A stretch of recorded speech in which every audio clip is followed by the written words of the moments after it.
ফিরে না আসলে নির্বাচন গ্রহণযোগ্যতার সঙ্গে তো ওই শক্তি ফিরে আসা না আসার কোনো সম্পর্ক নাই। আচ্ছা, ওই বদিউল আলম মজুমদার সাহেব যে কথা বলছেন এই কথার সঙ্গে আমি একমত না। নিজেরা বলেছেন যে আওয়ামী লীগ না আসলেও নির্বাচন অবৈধ হবে না, মানে এটা হবে না, বৈধ হবে। আমি কিন্তু এই কথার সঙ্গে একমত না। এই সরকারের দায়িত্বটা কি? আওয়ামী লীগকে বাদ দিয়ে নির্বাচন না, অবশ্যই এই সরকারের দায়িত্ব হলো এমন একটা নির্বাচন ব্যবস্থা ক্রিয়েট করা। আচ্ছা, বিএনপি গত নির্বাচনে যায় নাই কেন বলেন? যায় নাই এই কারণে বিএনপি মনে করেছে যে এই নির্বাচন যেভাবে হচ্ছে এইভাবে হলে আমি যত বেশি জনসমর্থনে আমার থাক না কেন আমি নির্বাচনে জয়লাভ করতে পারবো না। তারেক রহমান, আমি মনে করি যে মানে উনি যখন এই দেশ থেকে চলে যান, ইংল্যান্ডে যান, সেটা ধরেন আজকে প্রায় 17-18 বছর আগের কথা, এবং ওই সময়ের তুলনায় ওনার মধ্যে অনেক পরিবর্তন হয়েছে এবং আমার বিবেচনার পরিবর্তনটা ইতিবাচক। যে কথাগুলো উনি বলছেন এই কথাগুলো ভিত্তি করে আমি বলছি। আর এটা যদি অভিনয় হয়ে থাকে, হতেও পারে, পলিটিক্যাল লিডারদের অভিনয়ের ক্ষমতা অসাধারণ, যদি অভিনয় হয়ে থাকে তাহলে তো কিছু বলার নাই। আমার মতো মানে আপনার মূর্খ দর্শক বুঝতে পাইনি, কিন্তু আমার কাছে মনে হয় যে কথাগুলো বলছেন এটা এর আগে কোনো বিএনপি লিডারের মুখে এই ধরনের কথা আমি শুনিনি, এবং উনি বাস্তবতাটা উপলব্ধি করতে পেরেছেন। বাস্তবতাটা কি?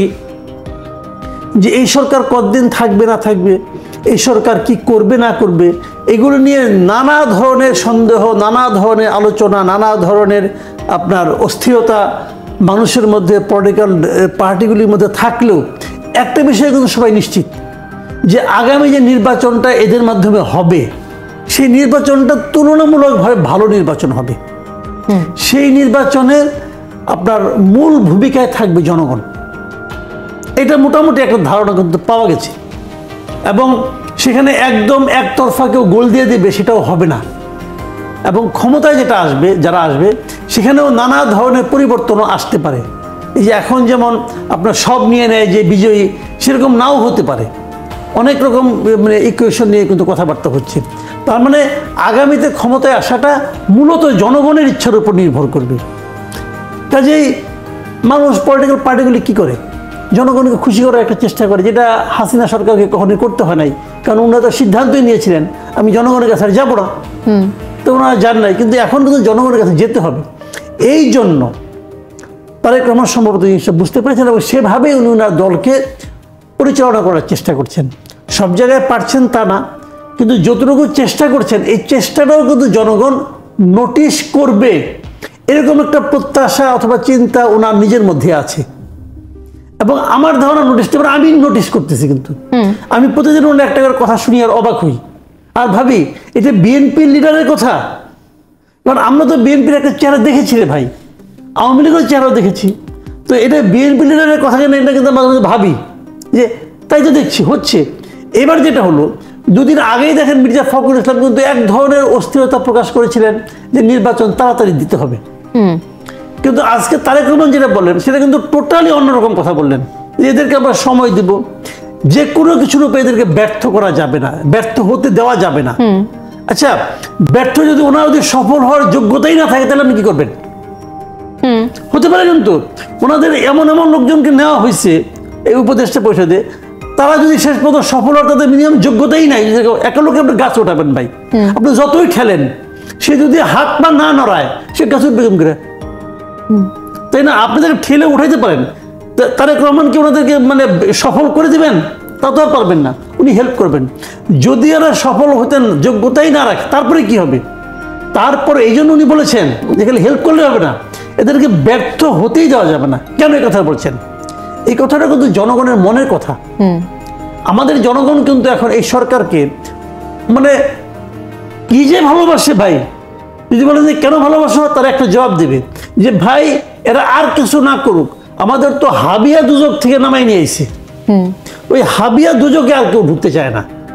এবং মানুষের মধ্যে একটা ধারণাও হয়েছে যদি কোনো কারণে এই সরকার ব্যর্থ হয় তাহলে বোধহয় ওরা আবার ফেরত আসবে। এই চিন্তায় মানুষ কিন্তু অস্থির হয়ে গেছে। তা না হলে দ্রব্যমূল্য এই সরকার নিয়ন্ত্রণ করতে পারছে না, কিন্তু ল অ্যান্ড অর্ডার নিয়ন্ত্রণ করতে পারছে না, বিদ্যুৎ দিতে পারছে না, কিন্তু লোডশেডিং হচ্ছে প্রতিদিন। এই সমস্ত বিষয় নিয়ে কারো মুখে কোনো কথা শুনছেন? পাবলিকের মুখে শুনবেন না। কেন শুনবেন না? কারণ তারা এগুলি সহ্য করছে, যাতে কষ্ট হচ্ছে কিন্তু সহ্য করছে। কেন করছে? তারা ভাবছে আমি যদি এগুলি বলি যদি সরকার ব্যর্থ হয়, আবার তাদের মধ্যে এই ভয়টাও আছে যদি সরকার অভিমান করে, অভিমানও কিন্তু করতে পারে, ইউনূস সাহেব কিন্তু বলতে পারে আমি পারতেছিলাম জায়গায়, এইটাও তারা শুনতে রাজি না। তাদের বক্তব্য না আপনাকেই পারতে হবে, বলেন আমার আর কত ত্যাগ স্বীকার করতে হবে। জনগণের অ্যাটিটিউড কিন্তু অনেকটা এরকম। তো এই অবস্থা, এই অ্যাটিটিউডটা তারেক রহমান বুঝতে পেরেছেন, দূরে থাকলেও বুঝতে পেরেছেন, এবং বুঝে ওই মানে আপনার পপুলার যে সেন্টিমেন্টটা, পপুলার যে থিওরিটা, উনি ওটার সঙ্গে আছেন। একটা রিয়েল পলিটিশিয়ানের এটি হলো একটা চরিত্র, যে আমি পপুলার যে সেন্টিমেন্ট আছে ওর সঙ্গে যাবো, মানুষের যাচ্ছেন জনগণের সাথে। কিন্তু আমার শরীর বন্ধ অনুরোধ এই সরকারের কাছে, ভাই তারেক রহমান আপনাকে হেল্প করবে এই আশা বসে থাকেন না। বিএনপি জনগণ সহ্য করবে, জনগণ একতরফা ভালোবাসতেই থাকবে এই অপেক্ষায় থাকেন না। প্লিজ একটু নড়াচড়া করেন। তাদের মধ্যে কিন্তু নড়াচড়াটা কম দেখতেছি। এটা বয়সজনিত কারণেই হোক অথবা এনজিও জনিত কারণেই হোক, ওই অভ্যাসের কারণে হোক, নড়াচড়া কিন্তু ভাই কম। বয়সজনিত কারণে তো আসলে হওয়ার কথা না, অনেক তরুণরাই তো আছে বেশি নড়াচড়া করে, বয়স্ক লোক জিম মেরে বই থাকতে পছন্দ করে। আচ্ছা, আর এই সাথে আরেকটু যদি যুক্ত করি, সেটা হলো যে অনেকেই বলছেন ঠিক এই সিচুয়েশনে, এবং আপনি যেটা বললেন যে মানুষের মধ্যে এখনো ভয় বা ট্রমা কাজ করছে, যদি এরা ব্যর্থ হয়, ওই শক্তি যদি আবার ফিরে আসে, ওই শক্তি যদি আবার ফিরে না আসে, তাহলে যে নির্বাচনটা এরপরে হবে সেই নির্বাচনটা কি গ্রহণযোগ্য হবে? মানে ওই পার্থক্য হবে কোথায়? না, ওই শক্তি আবার ফিরে না আসলে নির্বাচন গ্রহণযোগ্যতার সঙ্গে তো ওই শক্তি ফিরে আসা না আসার কোনো সম্পর্ক নাই। আচ্ছা, ওই বদিউল আলম মজুমদার সাহেব যে কথা বলছেন, এই কথার সঙ্গে আমি একমত না। উনি যেটা বলেছেন যে আওয়ামী লীগ না আসলেও নির্বাচন অবৈধ হবে না, মানে এটা হবে না, বৈধ হবে, আমি কিন্তু এই কথার সঙ্গে একমত না। এই সরকারের দায়িত্বটা কি?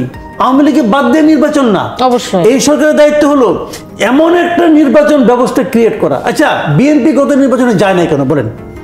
যায় নাই এই কারণে বিএনপি মনে করেছে যে এই নির্বাচন যেভাবে হচ্ছে, এইভাবে হলে আমি যত বেশি জনসমর্থনে আমার থাক না কেন, আমি নির্বাচনে জয়লাভ করতে পারবো না। তার মানে নির্বাচন ব্যবস্থার মধ্যে একটা গলদ দেখেছে। বিষয়টা কিন্তু এখানেই, আমি জিতবো কি হবে এটা কিন্তু তার টেনশন না, তারা বলছে নির্বাচন ব্যবস্থাটাই গলদপূর্ণ। এবং 2018-তে তারা কিন্তু গিয়েছিল আশ্বাসের উপরে ভিত্তি করে যে নির্বাচনটা ভালো হবে। তো নির্বাচন যদি ভালো হবে, এমন একটা ব্যবস্থা যদি এই সরকার প্রস্তুত করতে পারে, যে তারা যে কমিশন করেছে বদিউল আলম মজুমদারের নেতৃত্বে, কমিশন গঠন করা নাই, করবে বলেছে, যদি সেই কমিশনটা গঠিত হয়, যোগ্য লোকগুলি সেখানে থাকে, বদিউল আলম মজুমদার নিজেও একজন যোগ্য ব্যক্তি বলে আমি মনে করি, ওনারা যদি থাকেন, সবাই মিলে যদি একটা কমিশন গঠন করে একটা পদ্ধতি সৃষ্টি করেন, সেখানে আওয়ামী লীগ না আসার কি কারণ আছে?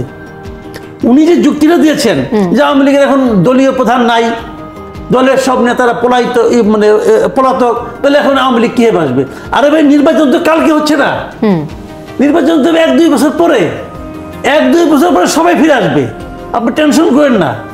যদি এই একটা লটের বিরুদ্ধে সমস্ত নেতাদের বিরুদ্ধে মামলা করে দেন, সব নেতাদের বিরুদ্ধে, বিএনপির বিরুদ্ধে মামলা ছিল না, নির্বাচনের যদি পরিবেশ থাকতো বিএনপি এইবারই নির্বাচনে আসতো, কিন্তু পরিবেশ তো ছিল না। এই মামলা সত্ত্বেও নির্বাচনে আসতো। বাংলাদেশের লোককে মামলা নিয়ে নির্বাচন করে নাই, করে রে ভাই, করে, জিতে অনেক কিছু হয়, সবই হতো, কিন্তু নির্বাচন তো আজকে হচ্ছে না। কাজেই নির্বাচনটা 1 বছর পরে, বদিউল আলম মজুমদারের কথাতে আশঙ্কা তৈরি হয়েছিল, আমার মধ্যে আশঙ্কা হয়েছিল যে 1 বছর পরেও বোধহয় উনি ওরকম অনুকূল পরিবেশ তৈরি করতে পারবেন না। তো এটা না হলে তো আপনি দায়িত্ব নিয়েন না।